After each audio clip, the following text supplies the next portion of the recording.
നമസ്കാരം. ഈ വീഡിയോയിലൂടെ ഡിസ്കസ് ചെയ്യുന്നത് ത്രൂപുട്ട് അക്കൗണ്ടിങ്ങിലെ ഒരു പ്രോബ്ലമാണ്. ഈ പ്രോബ്ലത്തിന്റെ ലക്ഷ്യമെന്ന് വെച്ചിട്ടുണ്ടെങ്കിൽ അബ്സോർപ്ഷൻ കോസ്റ്റിങ്ങും ത്രൂപുട്ട് അക്കൗണ്ടിങ്ങിലുമുള്ള പ്രധാന ചേഞ്ചസ് എന്താണ്, ഒരു ഇൻകം സ്റ്റേറ്റ്മെന്റ് പ്രിപ്പയർ ചെയ്യുമ്പോൾ എന്ത് മാറ്റമാണ് അബ്സോർപ്ഷൻ കോസ്റ്റിങ്ങും ത്രൂപുട്ട് അക്കൗണ്ടിങ്ങും തമ്മിലുള്ളത് എന്നുള്ളതാണ് നമ്മൾ ഈ പ്രോബ്ലത്തിലൂടെ മനസ്സിലാക്കാൻ ശ്രമിക്കുന്നത്. ഓക്കെ, ക്വസ്റ്റ്യൻ നോക്കുക. The following performance statistics are extracted from the records of a company which has just completed first year of its operation. Planned output 1 lakh unit, actual output 1 lakh unit. Then sales 90,000 unit at rupees 80 per unit. Direct material cost per unit 15. Direct labor cost 4 lakh. Variable manufacturing overhead expense 6 lakh. Fixed manufacturing overhead expense 20 lakh. Variable administration and selling overhead rupees 10 per unit. Fixed administration and selling overhead 10 lakh. Prepare income statement under absorption costing and throughput costing. Okay, അപ്പോൾ നമ്മുടെ income statement absorption costing അനുസരിച്ചും throughput costing അനുസരിച്ചും ഒരു income statement prepare ചെയ്യാനാണ് ഇവിടെ പറഞ്ഞിട്ടുള്ളത്. Okay, അപ്പം പ്രധാനപ്പെട്ട മാറ്റം എന്ന് പറയുന്നത് ഒരു ഇൻകം സ്റ്റേറ്റ്മെന്റ് പ്രിപ്പയർ ചെയ്യുമ്പോൾ ഈ ഒരു പ്രധാനപ്പെട്ട മാറ്റം എന്ന് പറഞ്ഞിട്ടുണ്ടെങ്കിൽ ത്രൂപുട്ട് അക്കൗണ്ടിങ്ങിൽ നമ്മൾ ക്ലോസിംഗ് സ്റ്റോക്ക് വാല്യൂ ചെയ്യുന്നത് എന്തിന്റെ ബേസിലായിരിക്കും?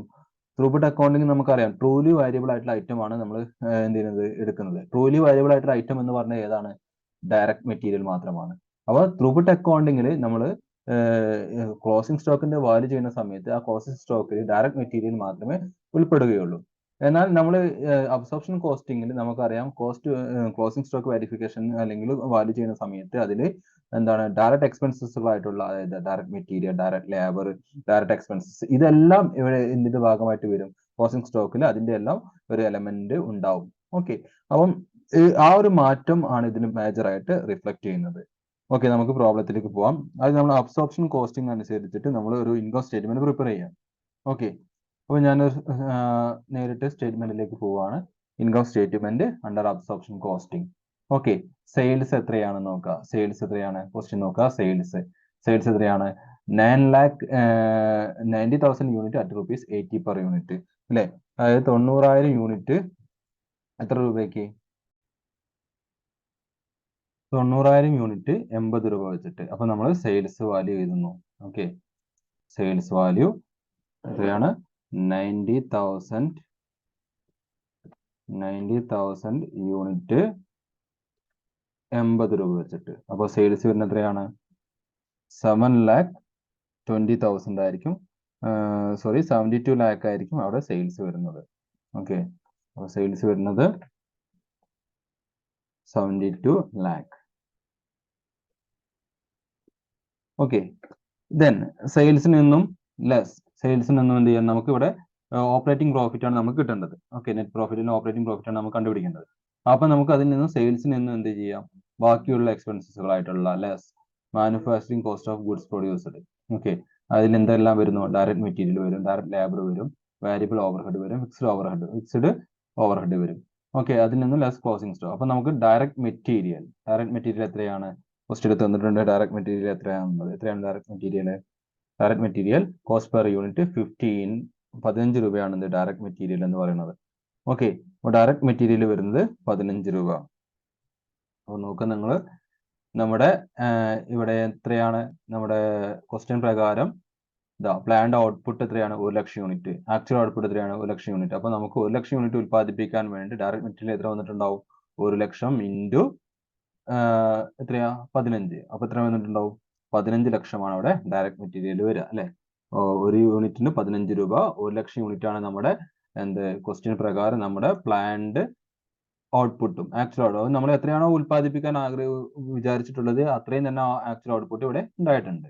ഓക്കെ, അപ്പം അതിൽ 90,000 യൂണിറ്റ് മാത്രമേ എന്തിട്ടുള്ളൂ? സെയിൽ നടത്തിയിട്ടുള്ളൂ. ബാക്കി 10,000 യൂണിറ്റ് എന്തായിരിക്കും? ക്ലോസിംഗ് സ്റ്റോക്ക് ആയിരിക്കും. ഓക്കെ, ആ ക്ലോസിംഗ് സ്റ്റോക്കിന്റെ വാല്യൂ കമ്പ്യൂട്ട് ചെയ്യുന്ന സമയത്താണ് അബ്സോർപ്ഷൻ കോസ്റ്റിംഗും ത്രൂപുട്ട് അക്കൗണ്ടിങ്ങിലും മാറ്റം പ്രധാനമായിട്ടും റിഫ്ലക്ട് ചെയ്യുന്നത്. ഓക്കെ, അപ്പം ഡയറക്റ്റ് മെറ്റീരിയൽ 15 lakh 15 ലക്ഷം. ഇനി ഡയറക്റ്റ് ലേബർ എത്രയാണ്? ക്വസ്റ്റ്യനിലേക്ക് പോവാം. ഡയറക്റ്റ് ലേബർ എവിടെയാ? Direct labour cost 4 lakh. Direct labour എത്രയാണ്? 4 lakh. 4 ലക്ഷം ഡയറക്റ്റ് ലേബർ. യെസ്. ഇനി വാരിയബിൾ ഓവർഹെഡ് ഉണ്ട്. വാരിയബിൾ ഓവർഹെഡ് എത്രയാ? ക്വസ്റ്റ്യൻ നോക്കിയിട്ട് വാരിയബിൾ മാനുഫാക്ചറിങ് ഓവർഹെഡ്, മാനുഫാക്ചറിങ്ങുമായി ബന്ധപ്പെട്ട ഐറ്റംസ് ആണ് അവിടെ എടുക്കുക കേട്ടോ. അപ്പം variable manufacturing overhead 6 lakh.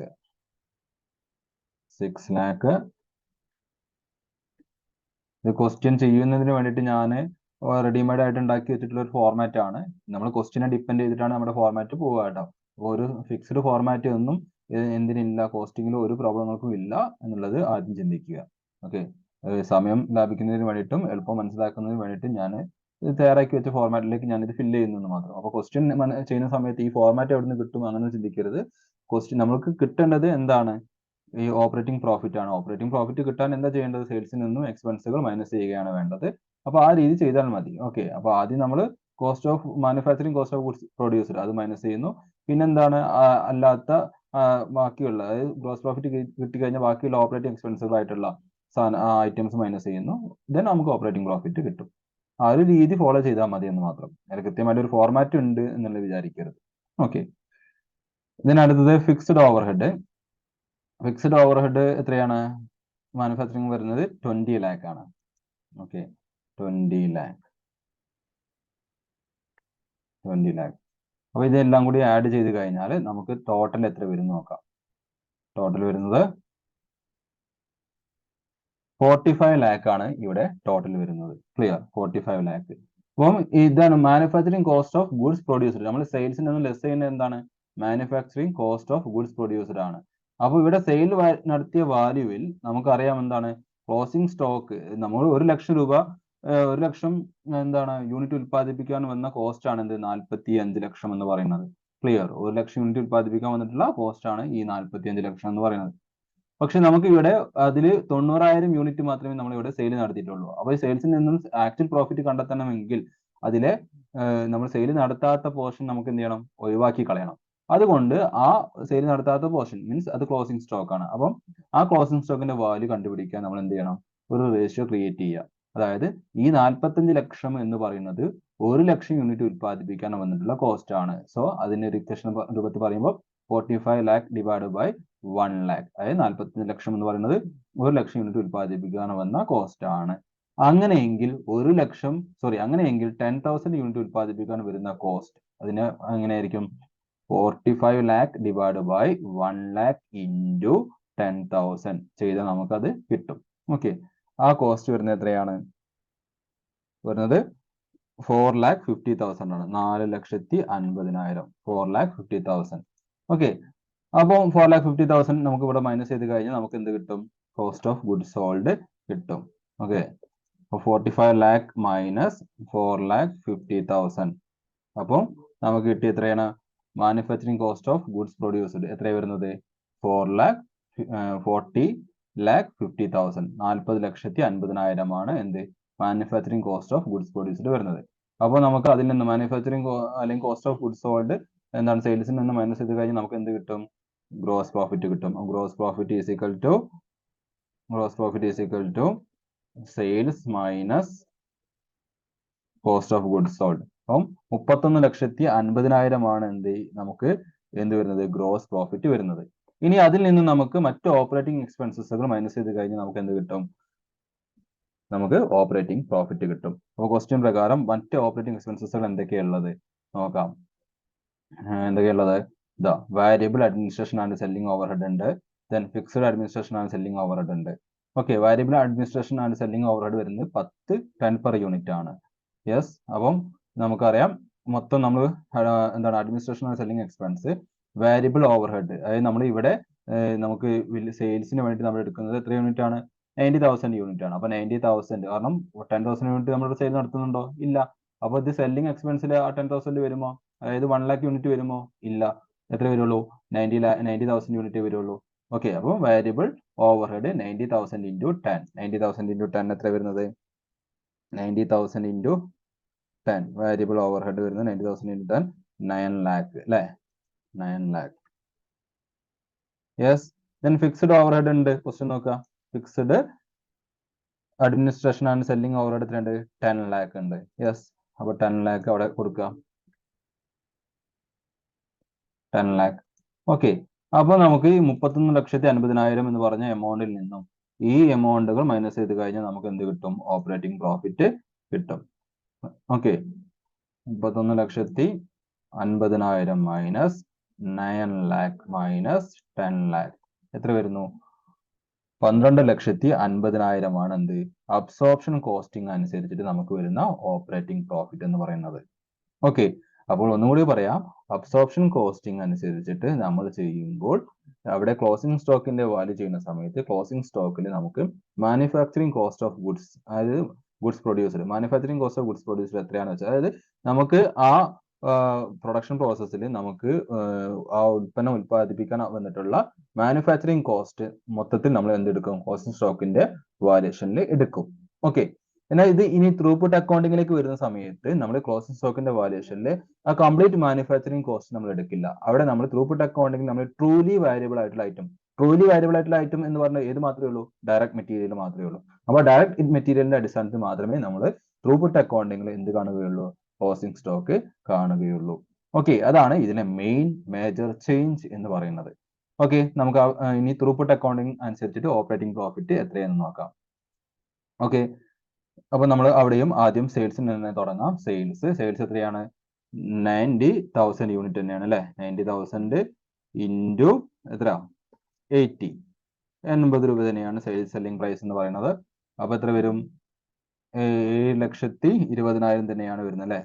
72 lakh തന്നെയാണ് അവിടെ വരുന്നത് അല്ലെ. 72 ലാക്ക്. ഓക്കെ, ഇനി ലെസ് നമുക്കറിയാം ത്രൂപുട്ട് അക്കൗണ്ടിങ്ങിൽ നമ്മൾ എന്താണ് നേരത്തെ അബ്സോർപ്ഷൻ കോസ്റ്റിംഗിൽ നമ്മൾ ലെസ് ചെയ്തിട്ടുണ്ടായിരുന്നു, നമുക്ക് മാനുഫാക്ചറിങ് കോസ്റ്റ് ആയിരുന്നു. ഇവിടെ നമ്മൾ ഡയറക്റ്റ് മെറ്റീരിയൽ, അതായത് ട്രൂലി വാരിയബിൾ കോസ്റ്റ് മാത്രമേ നമ്മൾ ഇവിടെ ലെസ് ചെയ്യുകയുള്ളൂ. അപ്പോൾ ട്രൂലി വാരിയബിൾ കോസ്റ്റ് എന്ന് പറഞ്ഞാൽ ഏതാണ്? ഡയറക്റ്റ് മെറ്റീരിയൽ മാത്രമാണ്. അതുകൊണ്ട് ഡയറക്റ്റ് മെറ്റീരിയൽ എടുക്കുന്നു. അത് direct material cost of goods produced എത്രയാ?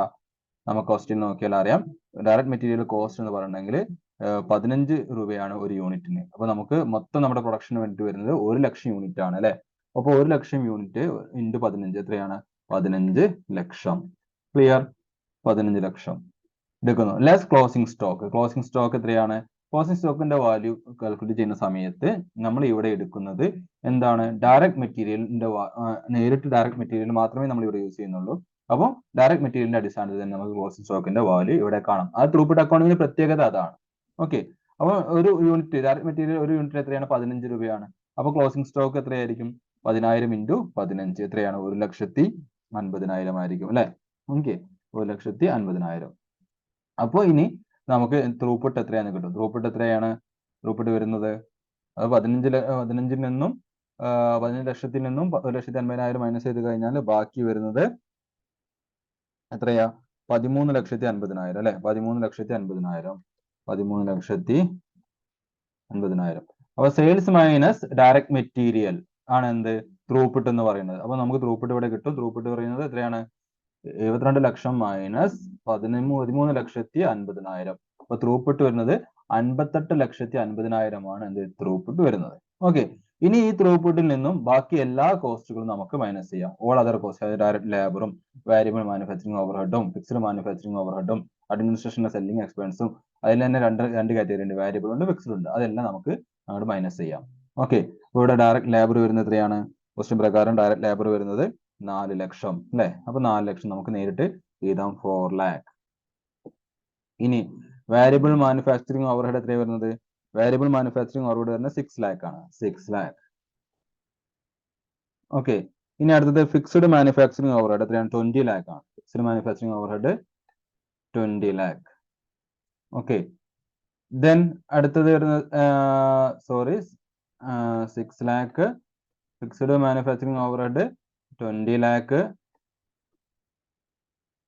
ദെൻ അടുത്ത ഏതാണ്? Administration and selling expense. Administration and selling expense പറയുന്നത് 10 രൂപ പെർ യൂണിറ്റ്. ഒരു യൂണിറ്റിന് 10 രൂപ എന്ന് വെച്ചിട്ടാണ്. അപ്പൊ 90,000 ഇൻറ്റു 10 എത്ര വരും? 9 ലാക്ക് അല്ലെ. 9 ലാക്ക്. ദെൻ അടുത്ത എന്താണ്? അതായത് അഡ്മിനിസ്ട്രേഷൻ സെല്ലിംഗ് എക്സ്പെൻസ് 2 കാറ്റഗറി ഉണ്ട് അല്ലെ. ഏതൊക്കെയാണ്? വാരിയബിൾ ഉണ്ട്, ഫിക്സ്ഡ് ഉണ്ട്. വാരിയബിൾ 9 ലാക്കും ഫിക്സ്ഡ് ക്വസ്റ്റ്യനിൽ പറയുന്നുണ്ട് എത്രയാണ്? 10 ലാക്ക് എന്നുള്ളത്. ഓക്കെ, 10 ലാക്ക്. യെസ്, ഇനി നമുക്ക് ഇതിനെ ബാലൻസ് ചെയ്ത് നോക്കാം. അപ്പൊ നമുക്ക് ഓപ്പറേറ്റിംഗ് പ്രോഫിറ്റ് ത്രൂപുട്ട് അക്കൗണ്ടിങ് അനുസരിച്ചിട്ട് ഓപ്പറേറ്റിംഗ് പ്രോഫിറ്റ് എത്രയാണ് വരുന്നത് നോക്കാം.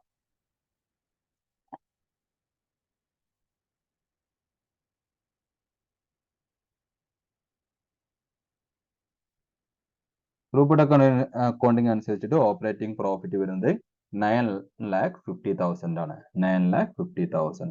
ഓക്കെ, അപ്പൊ ഈ ഒരു ചേഞ്ചിനുള്ള കാരണം നിങ്ങൾക്ക് മനസ്സിലായിട്ടുണ്ടാവും എന്ന് വിചാരിക്കുന്നു.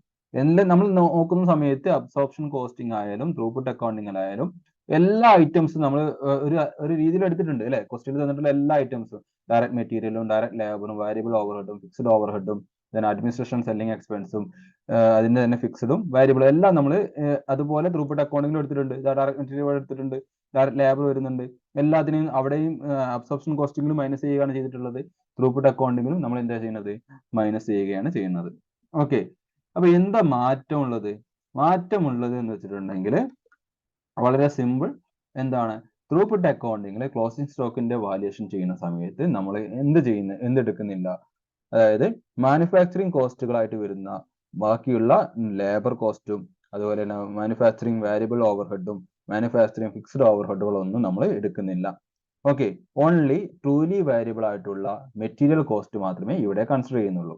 ഓക്കെ, അപ്പൊ നമുക്ക് ഇവിടെ ഇങ്ങനെ, അതായത് ഇവിടെ സെയിൽസ് എത്രയാണ്, 90,000 യൂണിറ്റ് ആണ്. അപ്പൊ നമുക്ക് ഇങ്ങനെ ഒരു മൈനസ് ചെയ്യുന്ന ഒരു കാൽക്കുലേഷൻ ഇവിടെ കാണിക്കാതെ തന്നെ നമുക്ക് എന്ത് ചെയ്താൽ മതി, ആ സെയിൽസുമായി ബന്ധപ്പെട്ട ഡയറക്ട് മെറ്റീരിയൽ മാത്രം ഇവിടെ പരിഗണിച്ചാൽ മതി. വിച്ച് മീൻസ് എന്താണ്, 90,000 ഇൻറ്റു 15 ചെയ്താലും മതി. ഓക്കെ, അപ്പൊ ഇങ്ങനെ ഒരു ലെസ് ചെയ്യേണ്ട കാൽക്കുലേഷൻ ഇവിടെ വരുന്നില്ല. ഓക്കെ, അപ്പം ആ ഒരു ചേഞ്ച് മാത്രമാണ് ത്രൂപുട്ട് അക്കൗണ്ടിങ്ങിൽ പ്രധാനമായിട്ടും വരുന്നത്. ക്ലോസിംഗ് സ്റ്റോക്കിന്റെ വാല്യുവേഷനിൽ ഉണ്ടാകുന്ന മാറ്റം അത് നമുക്ക് നമ്മുടെ എന്താണ് ടെക്സ്റ്റ് ബുക്കിൽ തന്നെ നമുക്ക് അത് കൃത്യമായിട്ട് എക്സ്പ്ലെയിൻ ചെയ്ത് തരുന്നുണ്ട് ആ ഒരു ഏരിയ. അതായത് ഡിഫറൻസസ് എന്ന് പറഞ്ഞിട്ടുള്ള ഈ ഒരു ഏരിയയിൽ നമുക്ക് നോക്കിയാൽ കാണാൻ പറ്റും. ഇവിടെ നോക്കൂ, മൂന്നാമത്തെ പോയിന്റിൽ പറയുന്നുണ്ട്, under absorption costing unsold stock of finished goods is valued at total manufacturing cost including fixed production overhead expenses. That means cost volume of closing stock of finished goods include proportionate share. എന്തിന്റെയൊക്കെയാണ്, proportionate unit of unsold stock of finished goods, total number of inventories during the accounting period, of direct material, direct labor cost, other direct expenses, variable production overhead, ഇതിന്റെ എല്ലാം proportion അതിൽ ഉണ്ടാവും എന്നുള്ളതാണ്. ഇതിൽ costing സ്റ്റോക്കിൽ ഈ absorption costing അനുസരിച്ച് ചെയ്യുമ്പോൾ. ഓക്കെ, എന്നാൽ ത്രൂപുട്ട് അക്കൗണ്ടിങ്ങിൽ under throughput costing unsold stock of finished goods is valued only at direct material cost. Direct material cost മാത്രമേ ഇവിടെ ഇത് വാല്യൂ ചെയ്യുകയുള്ളൂ. ഓക്കെ, അപ്പൊ ഈ ഒരു പോയിന്റ്, മൂന്നാമത്തെ ആ പോയിന്റ് ആണ് നമുക്ക് പ്രധാനമായിട്ടും ഈ പ്രോബ്ലത്തിൽ ചെയ്യുമ്പോൾ മനസ്സിലാവുന്നത്. ഓക്കെ, അപ്പൊ പ്രോബ്ലം ക്ലിയർ ആയിട്ടുണ്ടാവും വിചാരിക്കുകയാണ്. ഒരു യൂണിഫോം ഫോർമാറ്റിലേക്ക് ആക്കിയിട്ട് ഞാൻ ഈ പ്രോബ്ലം നിങ്ങൾക്ക് തരികയാണ് ഉണ്ടായിട്ടുള്ളത്. ടെക്സ്റ്റ് ബുക്കിൽ നോക്കിയിട്ടുണ്ടെങ്കിൽ അവർ നിങ്ങൾക്ക് ഇത് ചെയ്ത് കാണിച്ചിട്ടുള്ളത് വേറെ രീതിയിലാണ്. ഓക്കെ, ഫൈനൽ ആൻസർ ഏത് രീതി ചെയ്താലും സെയിം ആണ്. അതായത് ഞാൻ പറയുന്നു, കോസ്റ്റ് അക്കൗണ്ടിങ്ങിൽ എന്തില്ല, ഒരു ഡെഫിനിറ്റ് ഫോർമാറ്റ് ഇല്ല. അത് നമുക്ക് എന്താണോ ഫൈനലി കിട്ടേണ്ടത് അതിലേക്ക് എത്തിച്ചാൽ മതി. ഫൈനലി നമുക്ക് രണ്ടും കമ്പയർ ചെയ്യണം, അബ്സോർപ്ഷൻ കോസ്റ്റിങ്ങും അതുപോലെ തന്നെ ത്രൂപുട്ട് അക്കൗണ്ടിങ്ങിലും രണ്ടും കമ്പയർ ചെയ്യാൻ നമുക്ക് വേണ്ടത് ഓപ്പറേറ്റിംഗ് പ്രോഫിറ്റ് ആണ്. ഓപ്പറേറ്റിംഗ് പ്രോഫിറ്റിലേക്ക് എത്തിക്കുക എന്നുള്ളതാണ്. അപ്പൊ നിങ്ങൾ ടെക്സ്റ്റ് ബുക്കിലെ ഫോർമാറ്റ് ഫോളോ ചെയ്താലും കുഴപ്പമില്ല, ഞാൻ തരുന്ന ഫോർമാറ്റ് ഫോളോ ചെയ്താലും കുഴപ്പമില്ല. ഓക്കെ, ശരി, ബാക്കി നമുക്ക് അടുത്ത ക്ലാസ് നോക്കാം.